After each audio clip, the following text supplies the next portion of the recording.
Buenas noches, son las 8 en punto de la noche. Antes de empezar el evento, vamos a darle a las palabras al decano de nuestro colegio para que pueda dar la apertura como corresponde y dé algunos comentarios sobre este espacio que muy gentilmente nos brinda para desarrollar estas reuniones de interaprendizaje que consideramos importantes para sostener nuestro criterio de red. Adelante, José, cuando quieras, por favor, si quieres aperturar el evento, y gracias por acompañarnos como siempre, es muy gentil. Muy buenas noches, Joseph Navarro. Muy buenas noches a los representantes del grupo CPT, con quienes tenemos un convenio de colaboración mutua, pero que en la práctica es mucho más lo que recibimos que lo que nosotros ofrecemos. Nosotros ofrecemos este espacio compartido con todos los colegas que buenamente quieran participar, pero el grupo CPT siempre está interesado en dar y en ofrecer, en colaborar, en generar ese intercambio que beneficie a los miembros de esta comunidad tan importante que es la de los miembros del Colegio Profesional de Relacionistas Públicos del Perú. Así que primero que nada, siempre agradecidos, estimado Joseph, por la participación del grupo CPT y especialmente por ti, que eres colega, maestro, docente, ejecutivo, alto ejecutivo y sobre todo un colega miembro de la orden que prestigia nuestra organización. Hoy día el tema es fascinante, ¿no? Has escogido, todas las sesiones previas estuvieron ligadas a la tecnología y esta está ligada a un tema que desde los años finales de los 70 y los 80 del siglo anterior empezaron a tomar en cuenta sobre todo las organizaciones norteamericanas, el valor de la cultura. Yo estuve ligado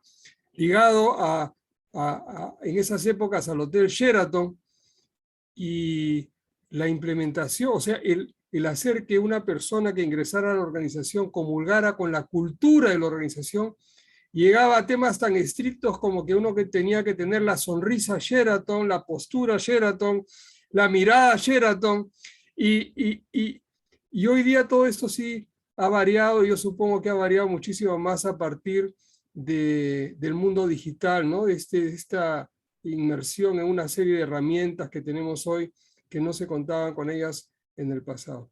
Bueno, hablar de creencias, de valores, de usos, costumbres, de clima organizacional y todo lo que está relacionado a la cultura de las organizaciones es algo que tú dominas, así que declaro abierto este webinar y te doy la bienvenida, Joseph, para que y quedo atento. Me voy a quedar durante toda tu presentación porque es un tema para mí también muy, muy importante y que hoy día es más importante aún porque las organizaciones están cambiando, migrando permanentemente día a día, ¿no?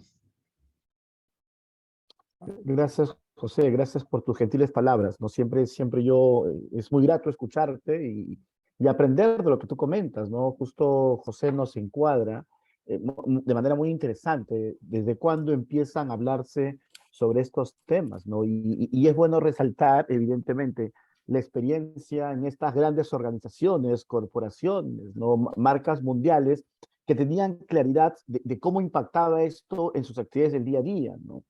Evidentemente, los que tenemos 40, 50, 60 años, hemos visto cómo esto ha ido creciendo paulativamente y las nuevas generaciones están incorporando algo que en verdad es muy importante y yo soy muy partidario de la especialidad. Soy muy enfocado a que nosotros posicionemos lo que hacemos porque justamente para diferenciarnos, ¿no?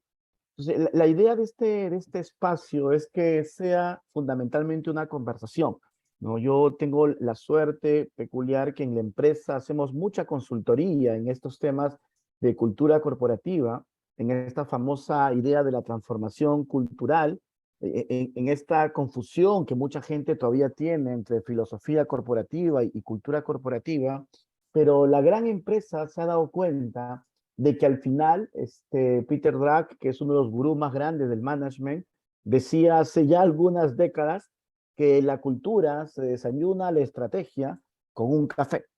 Y este criterio, este concepto que a veces lo veíamos muy gaseoso, lo veíamos muy fantasioso, la pandemia lo ha demostrado exactamente de que tan preparados estábamos nosotros para este proceso de transformación. Seguramente también hemos escuchado todas estas variables que hablan del cambio, el cambio, ¿no? Pero todas las empresas se han dado cuenta de que si el cambio no se ancla en la cultura, simplemente no funciona el tema del cambio, ¿no? Sea que utilices modelos de Dewey, modelos de Kroon, cualquier modelo fundamental de cómo nosotros como organización debemos observar de manera muy peculiar lo que significa la cultura organizacional, y mi planteamiento básicamente en este espacio de interaprendizaje es que si nosotros como relacionistas públicos visibilizamos este impacto, tenemos una gran oportunidad de posicionarnos nuevamente a nivel de estrategia. Y ese es el enfoque que yo tengo, ¿no? Ahí cuando José tenía la gentileza de contar que yo soy docente, yo básicamente soy docente de pregrado solamente en la Universidad San Martín, ¿no? Que esa es mi universidad, ¿no? En otros espacios generalmente dicto en posgrado, ¿no? Y a mí me interesa mucho que los alumnos que egresan de la casa de estudio donde yo también estudié puedan comprender este campo de acción grande que tiene gestionar la cultura como organismo vivo de una empresa, de una institución, y a través de relaciones públicas poder gestionar, o algunos hablan guardianes de la cultura, muy orientados a la estrategia de la organización y sobre todo a la filosofía, a los desafíos, a la visión, al Ikigai que tiene una organización como organización. Y creo que en eso se convierte en un círculo virtuoso, importante, robusto, ¿no? Entonces, estas ideas que yo tengo, y fuera de que José tenga la gentileza de presentarme, y estamos acá los que somos miembros del colegio, y que creemos que el concepto de red es imperativo para nosotros, nos va generando una reflexión, ¿no? De empezar una definición básicamente qué es la cultura corporativa, qué es la cultura organizacional, a qué llamamos cultura, ¿no? Y yo tengo la suerte o mala suerte de leer mucho de este tema, porque la tesis doctoral que yo estoy investigando es justamente de culturas corporativas, ¿no? Y no es que me cause risa ni me asombre, pero creo que la gente en general está muy confundido en lo que es la cultura corporativa, ¿no? Lo asocia mucho a temas de conocimientos, lo asocia mucho a temas artísticos, lo asocia mucho a temas de trascendencia, cuando la mejor definición, según mi perspectiva, y coincido mucho con lo que dijo José, es la que dice Edgar Chase, ¿no? Que es el que más ha investigado sobre el tema, que la cultura es la suma de creencias compartidas que tienen las personas con las cuales interpretan una realidad. No, bajo ese enfoque que tiene James, indica de que todo lo que observamos son construcciones, son formas en el cual nos han programado. Y es en base a esas construcciones que nosotros interpretamos la realidad. Es como ponernos unos lentes, ponernos unos mapas mentales en el cual un mismo suceso, de acuerdo de la cultura de cierta organización, es vista de una manera, y un mismo suceso de acuerdo de la cultura de otra organización es vista en forma diferente, ¿no? Y acá yo entro siempre con un ejemplo que se llama el dilema del aprendiz, ¿no? ¿Qué consiste el dilema del aprendiz, no? Primer día de trabajo, ingresas a una organización y de repente, José, discúlpame por la broma. Yo le digo, hola José, ¿cómo estás? Y José me dice, discúlpame, ¿cómo que José? O sea, magíster Rivero, ¿qué te pasa? ¿Qué José? O sea, ¿cómo me vas a tutear? Eso es una manifestación cultural. Y en otra organización, de repente le digo, ¿cómo está doctora Sharon? Y ya me dice, no, no me digas doctora, dime Sharon. Ese elemento en el cual cómo las personas se vinculan, se relacionan, hablamos solamente del saludo, es una manifestación cultural. Por eso que el paradigma que yo tengo de cultura corporativa es que es la suma de creencias compartidas que tiene la gente para interpretar una realidad, ¿no? Y sobre esta mirada, fuera de los muchos modelos que existen, a mí me gusta mucho este modelo de Chains, que habla de las creencias, de los valores, de los artefactos, de los rituales, una serie de variables importantes como manifestaciones culturales.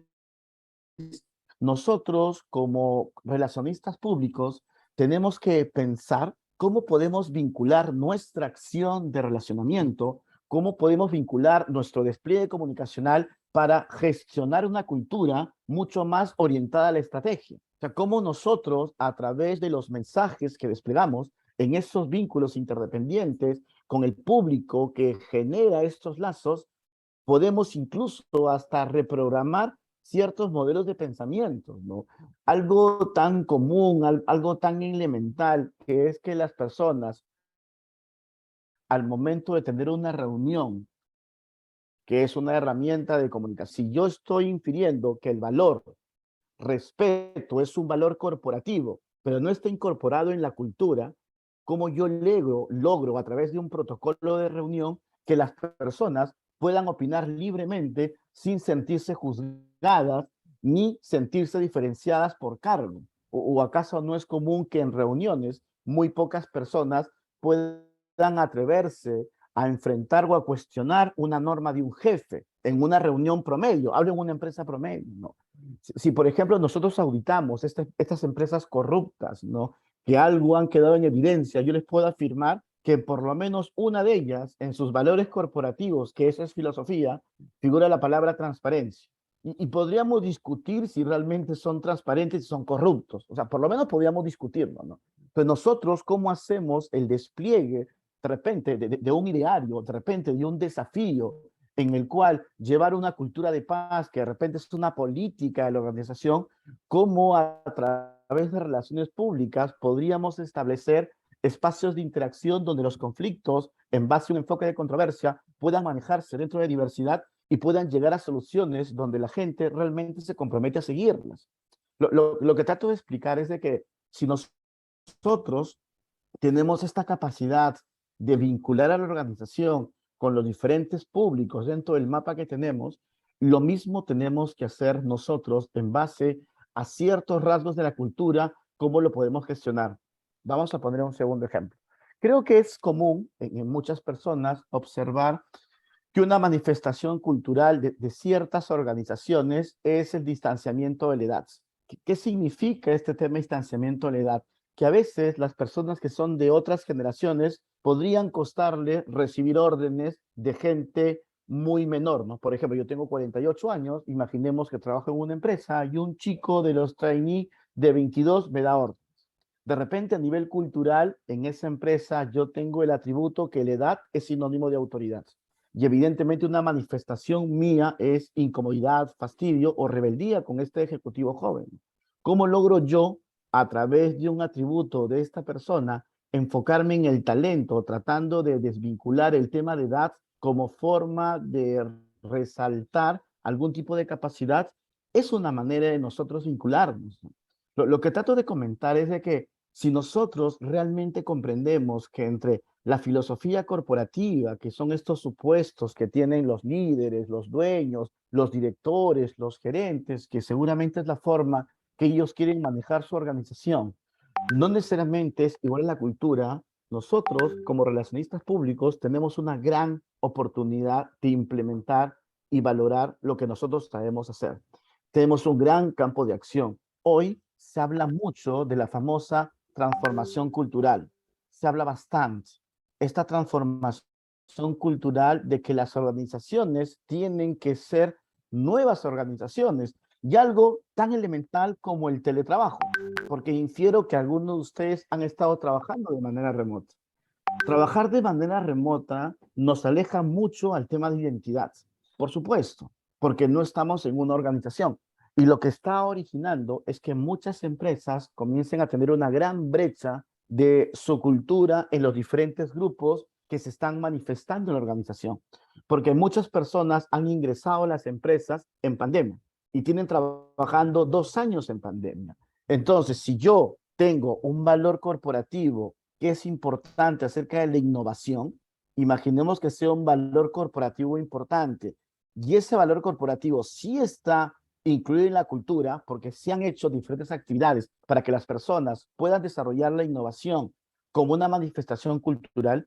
¿Cómo podemos hacer nosotros ahora que las personas desde sus casas que están haciendo trabajo remoto puedan incorporar la innovación como un valor corporativo? ese campo de acción inmenso que tenemos, que personas puedan lograr esta capacidad de incorporar la innovación como un atributo de su cultura, es una chamba sumamente importante. Algunas empresas en el tema tecnológico que están incorporando a su ruta de interacción, están recuperando espacios disruptivos donde a través de la gamificación puedan incorporar ciertos beneficios del juego para que a través lúdico puedan vivenciar lo que significa la innovación.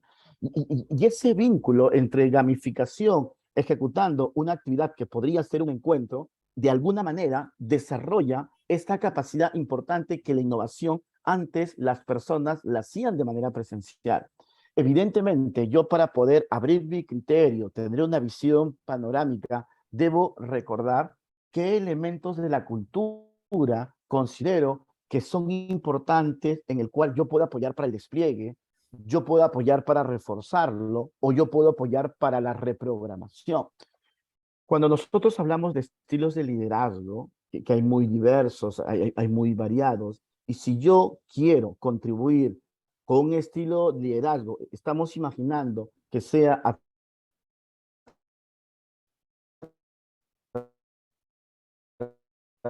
través del diálogo apreciativo, todo lo que puedo crear tranquilamente un decálogo de palabras claves que deben incorporarse a los mensajes que los líderes pueden manejar en sus comunicaciones con las personas. Y ahí estoy reafirmando algo que es cultural, la capacidad de liderar a través de un concepto apreciativo. Una herramienta que se está incorporando mucho es el tema de la vocería interna. Y nosotros sabemos que como relacionistas públicos manejamos muy bien el concepto de vocería. Ojo, no es vocería política, que es otro tipo de vocería, ni tampoco es vocería de media training, es otro tipo de vocería. Acá se habla de vocería interna, donde los líderes están comprendiendo que sus mensajes para ser desplegados tienen que tener una auditoría de 2 o 3 mensajes claves que ellos quisieran posicionarse. La mejor persona que puede acompañar este proceso es un relacionista público, porque evidentemente nosotros entendemos términos de vocería y estamos entrenados para poder desarrollar esa capacidad en un líder, porque cuando incorporamos este criterio de un mismo mensaje que se despliegue, desarrollamos transversalmente, si quisiéramos, el valor de transparencia. Si es el quisiera que yo que esté dentro de la organización. Lo que trato de explicar es de que si nosotros hacemos un análisis profundo de la manera como podemos incorporar en la cultura las cosas que nosotros manejamos como relacionistas públicos, el gran desafío es darnos cuenta qué manifestaciones culturales tiene la organización en la que trabajamos, qué manifestaciones culturales tiene esta organización que puede apoyar o impulsar la estrategia. Porque al final de todo lo que hacemos, esta cultura, que es parte de diferenciar con la filosofía, lo único que busca es un proceso de cambio con las personas para impulsar ciertos procesos que ellos tienen y poder gestionar la cultura, ¿no? Hay un caso que es bien interesante, es el caso de la empresa Liderman, ¿no? Que es estas personas que trabajan en seguridad.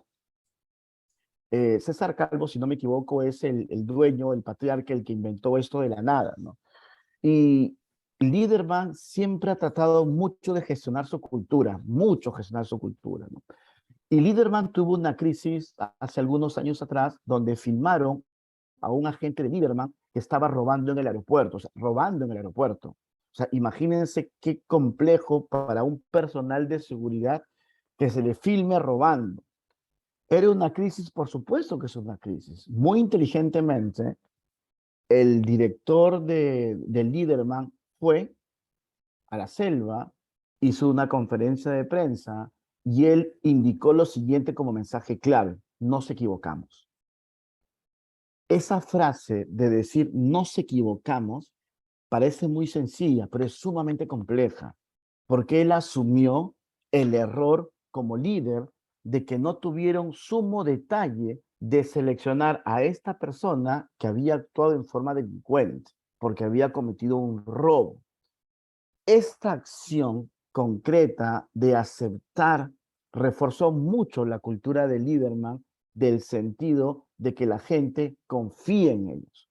Nos ponemos a pensar nosotros cuántas organizaciones, cuando cometen un error, sale el director general a decir este mensaje clave, ¿no? Y en el libro que tiene él justamente comenta que muchas de las acciones que él genera para mantener la cultura de Liederman, muchas son acciones de relaciones públicas, ¿no? Y en este libro les cuento dos, que es la que yo me acuerdo, ¿no? Él establece muchos espacios de mesas de diálogos, de conversación con las personas, con sus colaboradores, para que ellos le manifiesten directamente a él y a los directores cómo se sienten en la organización. Esta mesa de diálogo donde todos pueden compartir. Al mismo tiempo, él decía en este libro que también cada cierto tiempo desarrollaba desayunos con las personas para que en un lugar informal también puedan establecer un vínculo con ellos. Y todos sabemos que Liederman debe ser entre las 2 o 3 empresas más importantes del Perú en el tema de seguridad y también en Sudamérica. Y en el Great Place to Work ha quedado en primer lugar muchas veces, justamente gestionando su cultura.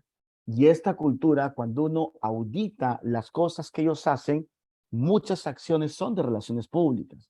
Entonces, si nosotros comprendemos realmente el impacto que tiene en la cultura, una ruta, una forma de hacerlo, es que nosotros realmente identifiquemos de la cultura qué cosa queremos gestionar, de la cultura que nosotros queremos comunicar, de la cultura que podemos apoyar para el despliegue. Si tenemos esa claridad de ver la manera en la cual nosotros podemos hacer el despliegue, una variable que ayuda bastante, bajo mi perspectiva, es que asumamos un plan en el cual, a través de las herramientas de relaciones públicas, podamos vincular esta parte de la filosofía, de este ideario, de estos grandes desafíos que tienen los líderes, los directores, con la cultura. Porque si esta visión, esta filosofía, este ideario, la cultura no lo sostiene, lo más probable es que fracase. O sea, la cultura de una organización nace, crece de manera orgánica, pero sí se puede gestionar y sí se puede reorientar. El punto de partida es hacer un estudio cultural para identificar las manifestaciones de las personas en la organización. Y luego, a través de este gaps, de esta brecha, de esta desviación que identificamos, darnos cuenta nosotros de cómo podemos generar ese cambio cultural que las empresas ahorita se han dado cuenta de que un detalle que es algo tan sencillo, la gente no quiere regresar a las organizaciones y no quiere hacerlo. ¿Cómo logramos a través de una gestión cultural que la persona quiera regresar a la organización? O sea, ¿cómo hacemos para que las personas, les digo uno que es una empresa, que es bien interesante, ¿no? Creo que todos conocemos la herramienta de puertas abiertas, me parece, creo que la conocemos, ¿no? Y esta herramienta de puertas abiertas, esta empresa lo ha hecho bien interesante, ¿no? Está haciendo que las personas vayan con sus mascotas a su empresa. O sea, quiero que vayan a ese nivel de pensamiento, ¿ah? En el sentido, están incorporando este valor cultural del amor a los animales con un espacio para que tu mascota interactúe. Y empezaron primero una vez, creo que cada 3 meses. Luego lo cambiaron a una vez al mes. Ahora están una vez a la semana. Y eso ha originado que más personas quieran ir con su mascota. Porque la gente que ama a los animales, su mascota es como su hijo. Y así hace como 20 años, nosotros podíamos ir con nuestros hijos a nuestra empresa, que era una actividad muy interesante bajo mi perspectiva. Ahora lo han extrapolado con la mascota y que han generado en forma tangible que más gente vuelva a la oficina. ¿Okay? Ojo, por el motivo que quieran volver, ¿no? Eso lo podemos discutir, puede ser otro tipo de enfoque. Pero esa manifestación a través de esta herramienta de puertas abiertas ha logrado que las personas vuelvan a incorporar lo que ellos perdieron por pandemia, el sentido de espíritu de equipo. Y ese sentido de espíritu de equipo, la manifestación más común es en presencial. En virtual no siempre podía darse esa sensación de espíritu de equipo. Y en estos espacios que ellos han diseñado, en el cual tú vas con tu mascota, Tu mascota puede acompañarte en el trabajo y es parte de tu actividad. Entonces, lo que trato de incorporar es de que nosotros, que somos estrategas y conocemos muchas herramientas para poder generar algo en una organización, tenemos que ver de la cultura que existe, que observamos, que podemos auditar, que podemos identificar en base a algún instrumento, alguna herramienta, darnos cuenta de esa cultura, qué tan alineada está con la estrategia, de esa cultura, qué tan alineada está la filosofía. Y lo más probable, que eso es lo más común que ocurra, es que esté totalmente distante. Eso es lo más común. Ya nuestra chamba, nuestro enfoque estratégico es cómo lograr que esta cultura, poder nosotros alinearla lo más que se pueda a la filosofía, para que a través de esta implementación, esta ejecución, esta interacción cultural, en esta intervención cultural, nosotros seleccionemos cuáles son estos artefactos, estos rituales, estas tradiciones, estas creencias que nosotros consideramos que se pueden incorporar a lo que estamos buscando, ¿no? Y yo siento, en base a lo que hacemos en la empresa, que hay mucho campo de acción, ¿no? Vamos a poner un ejemplo. Yo tengo muchos clientes en la industria, por seguridad no puedo decirlo, ¿no? Que trabajamos muchos proyectos para que la gente trabaje seguro, para que trabaje seguro. Entonces, y por el tipo de trabajo que ellos tienen, sus accidentes son fatales, o sea, la gente se muere. Entonces, dentro de la estrategia que nosotros tenemos para que las personas puedan utilizar los CPP, hicimos un evento familiar virtual que fue bien interesante, ¿no? Y eso es para mí una actividad que creo que bajó mucho el ratio de accidentes, ¿no? Estándar o subestándar, ¿no? Lo que hicimos fue que las familias, como familias, ok, llamaran a través de una videollamada a sus papás diciéndoles que los estaban esperando. Entonces, les preparamos un script, evidentemente fue orgánico, fue las mamás que querían, ¿no? Y les decíamos, tu esposo va a empezar a trabajar, no sé, pues a las 10 de la mañana en una actividad de alto riesgo. Así que vamos a escoger a 20 o 30 familias que quieran llamar a sus esposos a través de una videollamada, como diciendo, hola papá, ¿cómo estás? Que te vaya excelente en el día. Recuerda papá, hoy en la noche nos vamos a ver porque vamos a jugar Monopolio. Es un supuesto, ¿no? Ese texto que se lo armamos nosotros funcionó de manera extraordinaria. O sea, no bien, extraordinaria. Los índices de accidentes bajaron sustantivamente. Tan fuerte fue la estrategia que muchos comenzaron a decir, ¿y por qué no me llaman a mí? Y esa estrategia ya se quedó como algo prototipado y lo hacen en forma permanente. Antes de pensar sus trabajos, en algunos, hola Franklin, qué gusto que nos acompañes, en algunos lugares son al azar que llegan las llamadas. Y lo que hemos logrado nosotros incorporar en la cultura de no uso del EPP es una palabra que es bien interesante para ellos, ¿no? Un día seguro, seguro es un gran día. Y es esa frase que incorporamos a todos los mamás que llamaban o hijos a sus papás repitiéndoles al final. Y eso se incorporó, tanto así que las personas cuando salían a trabajar era como casi una arenga. Y evidentemente ese proyecto que nosotros hacíamos antes con un enfoque de repetir básicamente el cumplimiento de los EPPs o de los procesos, le dimos una mirada diferente y logramos cambiar la cultura. Y esa empresa en particular, su grado de accidentes ha bajado sustancialmente, o sea, sustancialmente. Y esa acción que nosotros generamos, consideramos que ha sido sumamente importante. Yo cambié mi mirada de intervención a este cliente y le quise dar una mirada más de vínculo. Y evidentemente eso va correlacionado a otras acciones adicionales. Entonces, cuando entramos a esta perspectiva de que nosotros en esta auditoría cultural de las empresas que trabajamos o le brindamos consultoría, darnos cuenta qué parte de esa cultura que nosotros estamos identificando impulsa el cambio, utilicémosla. ¿Qué parte de esa cultura refuerza el cambio? Utilicémosla. Y si hay partes de la cultura que restringe ese cambio, tenemos que confrontarlo. Tenemos que hacer acciones de confrontación. tenemos que hacer tácticas de contramensaje, porque justamente esas acciones restrictivas son los que hacen que esta transformación no se pueda lograr. Típico caso con lo que pasó con la pandemia, que había una gran masa de personas que decían que las vacunas no funcionaban, que las vacunas no servían. Vamos a imaginar que sí servían, ¿no? Pero no entrar en controversia. El Estado debió confrontar esos mensajes, porque a nivel cultural mucha gente en nuestro país sigue pensando que las vacunas no sirven, siguen pensando que las vacunas nos van a poner un chip, siguen pensando que las vacunas no sirven para nada.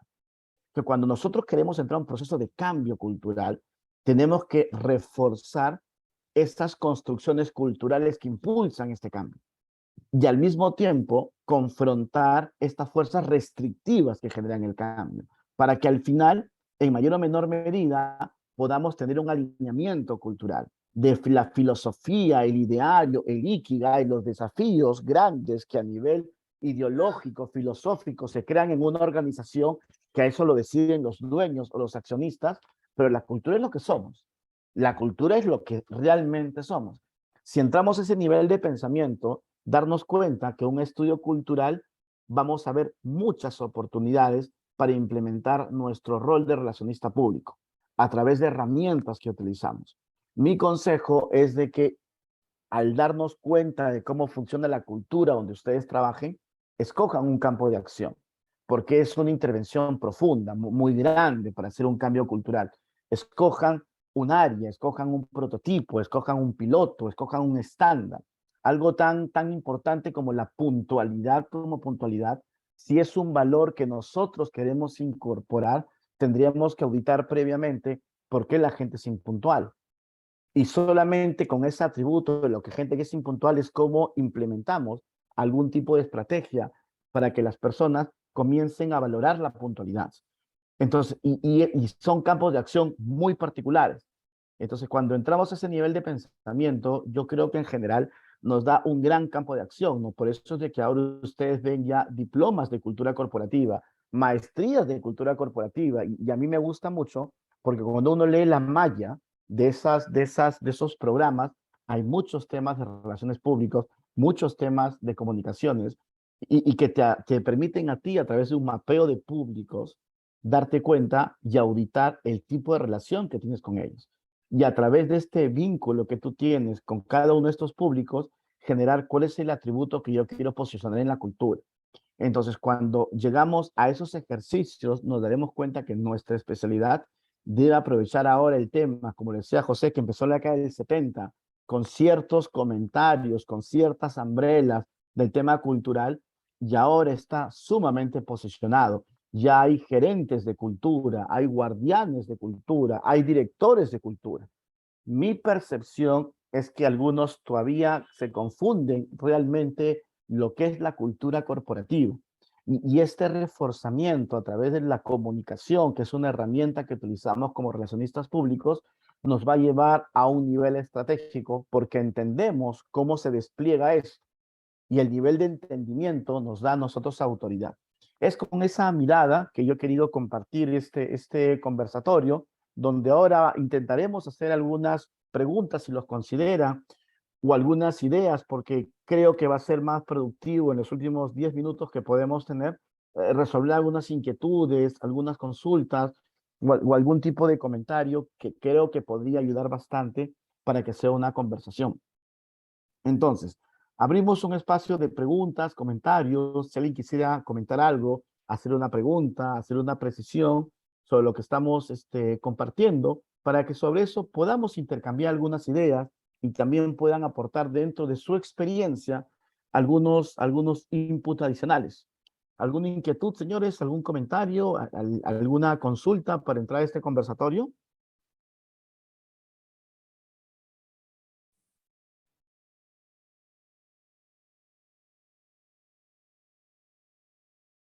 Yo creo mucho en lo orgánico, así que si es que no hay preguntas, yo siempre digo que son cosas que ocurren, ¿no? Cosas que pasan.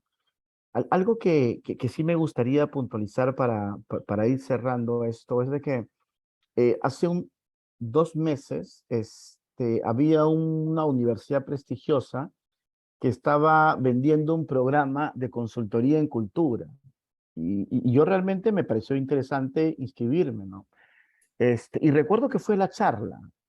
Realmente, no solo salí decepcionado, sino salí muy, muy molesto porque las personas en general que están hablando de cambios culturales no están entendiendo esto que definíamos al inicio, que es la suma de creencias compartidas que tiene la gente.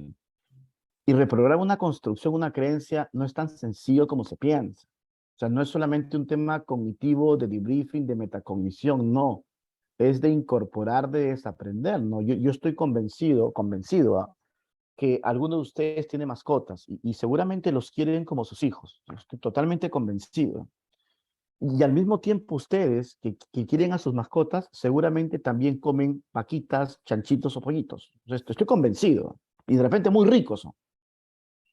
Pero a nivel cultural, en otra manifestación, comen perros, comen gatos. Y también dicen ellos que es sumamente, sumamente ricos. Y esta manifestación cultural de estas personas, la vaca es sagrada. Por más que se mueran de hambre, la vaca es sagrada.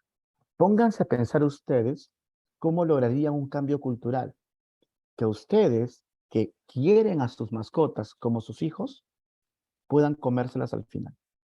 O cómo logran el cambio cultural para que estas personas que creen que la vaca es sagrada pueden alimentarse.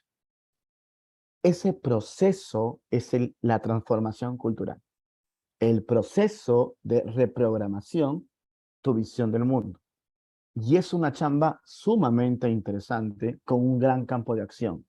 Depende de un estudio cultural para ver cómo son estas manifestaciones.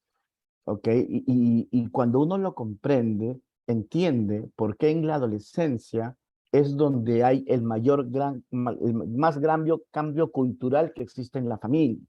Porque hasta que los hijos son niños, hacen caso a lo que tú dices. Pero cuando tu hijo entra adolescente, comienza a cuestionar tu cultura, comienza a cuestionar tus valores, comienza a cuestionar tus mapas de realidad.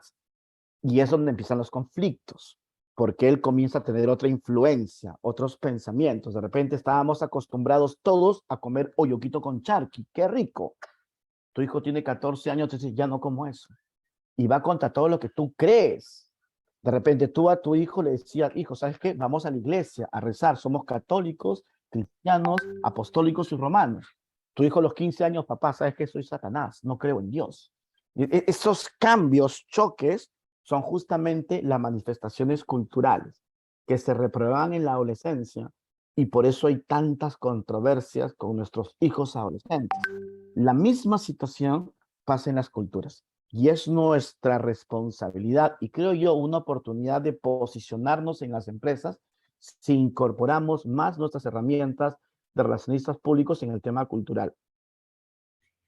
Estimado Joseph, José, te escucho, por favor, sí, adelante. no sé si me permites una pequeña intervención porque me ha José, parecido por favor, estamos para muy aprender de bien. interesante. Has tocado muchos temas y cada uno de esos temas podría ser producto de un nuevo webinar, ¿no? Has tocado la intergeneracionalidad. Hoy día en las empresas trabajan personas que están entre 5 generaciones o 6 generaciones diferentes. En mi empresa hay personas de 6 generaciones y nuestro equipo de innovación lo componen personas que tienen de 84 a 23 años, ¿no? O de 23 a 84. Entonces, muchas de las empresas, un poco forzadas también por la pandemia y por el teletrabajo, etcétera, hoy día hay muchas empresas adolescentes, no midiéndola desde el punto de vista del ciclo de vida, sino que estamos en un proceso donde hablaste de la gamificación o gamificación, o sea, el manejo del juego en las organizaciones. Estamos hablando, podríamos hablar del metaverso, de la inteligencia artificial, de la robótica. Estamos en un proceso donde todo está cambiando y las personas quizás de 21, 22, 23 que se incorporan a una organización tienen una percepción diferente de la realidad de las personas que ya estamos arriba de los 45, 50, 55 o más años, ¿no? Entonces, y te veía con atención, buena parte de mi vida me he dedicado a trabajar procesos de cambio cultural en las organizaciones y he trabajado en organizaciones donde la cultura natural de la organización está muy arraigada, como una empresa norteamericana como Sheraton o como una empresa peruana como Cruz del Sur, por ejemplo. Entonces, en las empresas familiares hay una intervención directa en la creación de la cultura de la organización de la propia familia que formó la organización, por ejemplo, ¿no? Entonces, bueno, mi pregunta es, ¿cómo ves este futuro? O sea, ¿a dónde tenemos que apuntar los relacionistas públicos, ¿no? Para poder afrontar esta etapa de transición. Yo tengo una hija de 13 años y me la has graficado, ¿no es cierto? Me la has graficado cuando y está entrando a la adolescencia. Muchas organizaciones hoy se están comportando como organizaciones adolescentes, aunque tienen 50, 80, 100 años en el mercado. La pregunta es por qué y cómo podemos trabajar el tema de la cultura organizacional desde la óptica del relacionista público en un mundo tan turbulento como el que estamos viviendo ahora. Claro, José, yo, como siempre te digo, yo aprendo mucho cuando te escucho, ¿no? Tu experiencia es altamente valiosa, y gracias por compartirlo, ¿no? Yo te diré cómo lo hago yo al menos, cómo lo hago yo, ¿no?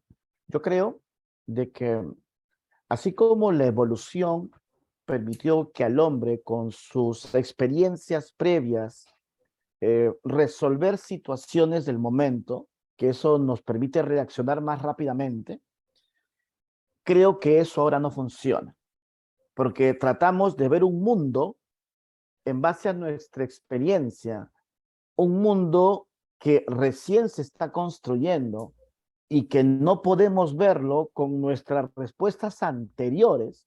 Y te pongo un ejemplo, es muy probable y que si alguno de ustedes son papás, que sus hijos estudien una carrera y nunca ejerzan, o sea, nunca la ejerzan y se dediquen a otra cosa. ¿No? Yo tengo mi hija a quien amo, que estudia educación, está en 10º ciclo, y ya me dijo que apenas acabe su carrera, se quiere ir a Hawái a cuidar delfines. Yo digo, pero eso qué tiene que ver con tu educación, eres educadora, profesora para niños. No, es que quiero vivir a mí. Pero hija, es un poco peligroso, ¿no? O sea, ¿dónde está el detalle de tu rentabilidad? Papá, yo vivo el hoy. Mañana no sé.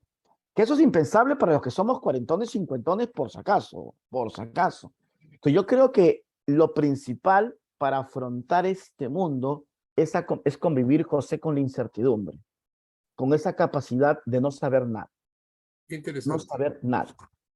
Okay. Eso es al menos como yo lo veo dentro de lo último que ha pasado, porque muchos de nosotros hablamos de la nueva normalidad o incluso queremos regresar a la anterior, pero eso ya no existe. O sea, las personas, y te suelto solo un detalle, José, ¿por qué la gente no quiere regresar a trabajar? Hay una investigación bien interesante que te decía cuántas horas pierdes yendo al trabajo. En promedio, o sea, en promedio, las personas pierden entre 2 a 3 horas por día. O sea, por día. Lo multiplicas por una semana, son 15 horas a la semana. Y los chicos han dicho, no hay forma. Si antes ellos se iban el fin de semana, de viernes a domingo, y no te contestaban los correos, ahora ellos no quieren porque el tiempo se han dado cuenta que han perdido 2 años de su vida, hay 2 años de su vida. Incluso hay gente, voy a hacer una broma, perdón para los chicos, o sea, son tan peculiares que quieren celebrar su santo como si fuera hace 2 años. Es como si no hubiera existido. Entonces, yo creo de que nuestra capacidad de pensamiento crítico es que debe cuestionar nuestra forma de ver la realidad y comenzar a ser mucho más detallado de la diversidad en un proceso intercultural que es algo básico para nosotros de convivencia y sobre todo sin juicio, porque juzgamos mucho. Y ese juicio lo comparamos, José, con lo que se parece a nosotros. Entonces, cuando tú decías una palabra, que la voy a tomar, discúlpame, el tema de la adolescencia de empresas, es que la forma como la gente está trabajando contradice todo lo que tú y yo hemos aprendido en nuestra vida. O sea, lo contradice por lo menos, o sea, lo contradice. Esa peculiaridad de trabajar en voluntariados con un momento de satisfacción del hoy es algo que no nos enseñaron a nosotros. Por eso estas personas su salario se lo exprimen al máximo por la experiencia del momento. Y te dice, oye, pero José, ¿y has ahorrado? Ya se verá. O sea, y te lo dicen tranquilo, o sea, eso para mí era impensable, o sea, impensable. Por eso mi consejo de que si nosotros entramos y sostenemos nuestra capacidad de diversidad en un proceso tan intercultural, dejemos el juicio y vivamos en incertidumbre, en el sentido de que mañana será un nuevo día y mañana aprenderemos algo nuevo. ¿Cuánto tiempo va a llegar a esto? Según un artículo que leí, no decía que estamos en una era de cambios, estamos en un cambio de era, tan símil como la revolución industrial. Entonces, en el cual creo que no estamos preparados. Es una sensación, ¿eh? Entonces, si nosotros sostenemos eso, nos damos cuenta que este paradigma de la transformación digital, muy asociado a la cultura, lleva incluso a desaparecer muchas formas de trabajar, porque es una transformación de pensamiento, donde algo tan sencillo que es lo vivencial de estar acá juntos, nosotros, articulando una red, esto era impensable, José, hace 3 años, impensable. O sea, no había forma, no había manera. Entonces yo lo veo desde esa perspectiva, ¿no? Aprender a vivir en incertidumbre sin que nuestras capacidades previas nos permitan resolver lo que viene. Y lo segundo, ser totalmente flexible a nivel cognitivo de nuestra diversidad. Yo creo que si eso es importante, nos podría llevar a manejar justo lo que tú me comentas, José, como consulta, ¿no? Muchas gracias. Sí, no, gracias a ti, ¿no? Justo que había un comentario de Ronnie que dice, algunas empresas petroleras prácticamente han destruido hermosas playas de Talara, convirtiendo talleres por plataformas, su trabajo de protección social, enseñar a los niños a sembrar plantitas. La gran pregunta, Ronnie, de esa situación de relacionamiento con una empresa de alto riesgo es que a nivel cultural, muchas empresas, su único fin es el lucro. Y es su único fin. Entonces, el tema de trascendencia, de dejar semilla, de dejar un legado, es un valor cultural que algunas empresas realmente sí lo están compartiendo. Pero recuerda, es una manifestación cultural, ¿no? Bien más presente. Así es, ¿no? Yo, por ejemplo, este tema de la no contaminación, ¿ok? Yo en lo personal siento de que las políticas de responsabilidad social de las empresas embotelladoras de plástico son absurdas, porque la cantidad de plástico que generan, o sea, es 100.000 veces más de lo que ellos pueden aportar. Entonces, hay organizaciones que a nivel cultural el bien común no les interesa. No estamos diciendo que eso podamos coincidir, pero es un tema cultural de ellos. Es su manifestación de cómo ellos observan una realidad. Entonces, yo sí creo de que esa situación que tú comentas, de esta contaminación que muchas organizaciones tienen, la gran pregunta es, ¿qué piensan las personas que trabajan ahí? O sea, ¿cómo se sienten en estar en una organización que contamina? Si es una organización enfocada a un valor cultural, que es el lucro, estamos hablando, si te ponen un sueldo de 5 ceros, ¿qué estás pensando sobre eso? Es una manifestación cultural. No estamos diciendo que estemos coincidiendo intelectualmente, pero muchas empresas que hacen cosas desastrosas con el medio ambiente, qué casualidad que sus salarios son sumamente sustantivos. ¿Qué dicotomía entramos nosotros? Entonces, si ese proceso de intervención, lamentablemente, esa es su cultura, esa es su forma de ver la realidad, es su forma de interpretar el mundo. Entonces, cuando entramos a ese nivel de pensamiento, sí distanciarnos de lo que nosotros podemos sentir y pensar. Por eso es de que si una organización contamina, como este caso típico de esta empresa de construcción, se me ha ido el nombre, que alquila maquinaria para minería.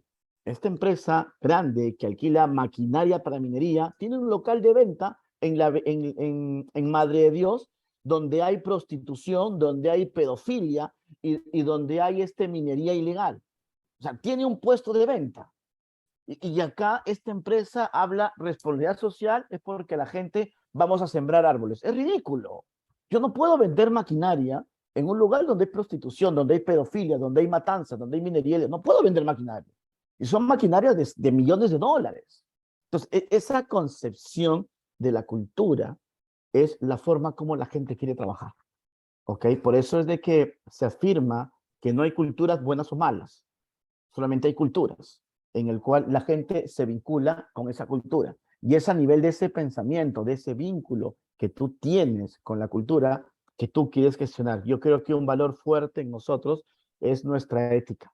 Y yo no sé qué tan bien se sentirían ustedes trabajando en una organización que tiene esa manifestación cultural. Y es algo que es un diálogo interno, es autónomo. Yo creo que la ética debería nosotros, por nuestra especialidad, ser un campo de acción de algunas organizaciones, simplemente no negociar con ellas por nuestra trascendencia. El gran detalle es de que algunas de estas tienen grandes salarios que generan a las personas para que puedan vincularse con ellos. Edgar nos comenta, yo, Edgar, sí te puedo asegurar, y me da mucha alegría porque yo en el 2015 tuve la invitación de la universidad para ejecutar en los talleres de especialidad de relaciones públicas en chico de noveno ciclo, y es cuando yo empecé a hablar de estos temas de cultura. Y me daba cuenta de que era un término muy nuevo, incluso hasta me cuestionaban de por qué hablaban esos temas, de que no era de relaciones públicas. Pero ahora que he regresado después de 7 años, 2022, me da mucho gusto que más docentes ya tienen la claridad de que las investigaciones de la cultura, que es la manifestación de la gente a través de rituales, tradiciones, costumbres, hábitos, supersticiones, chamanería, mitología, leyendas, cosmovisión, ecosistema, cábalas, paradigmas, se dan cuenta que eso es una programación. Entonces, existe mucha literatura, pero mucha literatura sobre el tema. Yo de repente, si José lo considera, le puedo compartir algunos papers que yo tengo y que son bien interesantes a nivel de este tipo de investigación, y si él lo considera, se los puede socializar, ¿no? Porque son textos bien interesantes que te explica cómo realmente la comunicación, ¿ok? Que es una herramienta nuestra, permite el condicionar la cultura, ¿no? Y estos temas son bien interesantes a nivel de investigación. Yo le decía, a mí me gusta mucho Edgar Chance, que es el que siento que ha investigado mejor sobre el tema. Y sus papers son bien interesantes porque te explica muchos cambios que ha tenido la humanidad como humanidad a nivel de condicionar este tema de programación de las personas, ¿no? Entonces, yo creo que las universidades, cada vez más sus docentes están comprendiendo el impacto de cómo se genera esto. Perfecto, José, yo te los comparto y bajo tu liderazgo tú lo puedas generar, ¿no? Qué gusto, Edgar, de Tacna. Tacna, la ciudad de mi madre, ¿no? Ellos son originarios de Tacna, abuelos, bisabuelos, tatarabuelos, hasta su época de Aymara, ¿no? Porque Tacna es Aymara, ¿no? Qué gusto que nos acompañes. Entonces, ¿alguna otra consulta, alguna otra pregunta para ir cerrando este diálogo que hemos tenido y que creo que construye más cuando conversamos o interactúan con algún tipo de comentario? ¿Ninguno más? Entonces, yo les agradezco mucho su espacio. Gracias, Claudio. Yo siempre le agradezco mucho al colegio, le agradezco mucho a José que tenga la gentileza, porque yo sí creo en el concepto de red, ¿no? Que mientras más unidos estemos, más vamos a posicionar la especialidad. Y mientras más espacios de interacción, vamos a aprender nosotros de todo el Perú. Así que les agradezco mucho. Gracias por la participación. Gracias, como siempre, a José por el espacio. Yo muy contento de estar acá con ustedes, porque para mí es importante ser miembro activo del colegio y seguramente nos estaremos viendo en otra oportunidad. Cuídense mucho, señores, cuiden mucho a sus familias y somos relacionistas públicos, no seámoslo siempre, ¿no? Que es una frase que yo repito mucho y que confío 100% en eso. Gracias, José, por la invitación. Muchas gracias a ti, Joseph, te felicito, excelente exposición y ojalá quede grabada y la podamos compartir con los que por alguna razón no han podido estar presentes, pero estoy seguro Sí, que valorarían mucho todo lo que hoy día se ha compartido por ti. Gracias. gracias, José. Gracias, señores. Un fuerte abrazo. Sigan cuidando a sus familias. Gracias, José. Gracias, señores. Un fuerte abrazo a todo el colegio. Éxitos. Cuídense bastante. Gracias.